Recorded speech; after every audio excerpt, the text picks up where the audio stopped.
l'illustration de la nouvelle politique de logement que l'on mène en faveur de l'accession à la propriété et que a été mis en place et a été voté dans ce conseil municipal un nouveau dispositif qui est original, qui s'appelle le CAR, c'est le chèque accession rénovation, et qui nous permet de travailler sur des acquisitions de logements dans les quartiers et dans l'ancien, et d'offrir à des ménages les possibilités de devenir propriétaires tout en s'engageant dans la prise en charge de travaux.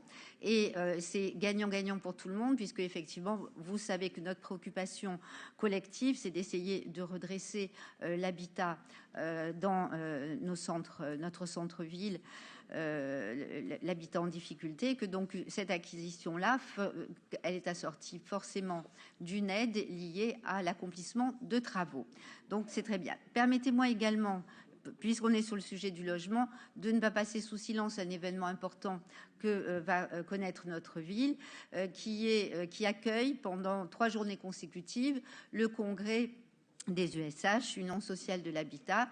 Monsieur le maire, je tiens à vous remercier parce que vous avez souhaité suivre ma demande et celle du président de la RHLM, de faire en sorte que pour une fois, se tienne à Marseille ce congrès national des USH. Ça fait 20 ans qu'il n'avait pas eu lieu, et tout simplement pour une raison tout à fait basique, c'est que ce congrès national se passe généralement fin septembre, et que la ville de Marseille, fin septembre, a à gérer la foire de Marseille. Donc, comme c'était le lieu d'accueil, le seul lieu d'accueil possible pour accueillir le congrès des USH, eh bien, il y avait une impossibilité. Donc, vous avez réussi à convaincre le président des USH de changer. Je remercie également Dominique Blasto qui a apporté tout son soutien pour l'accueil de ce congrès qui, mes chers collègues, est un des plus grands congrès nationaux.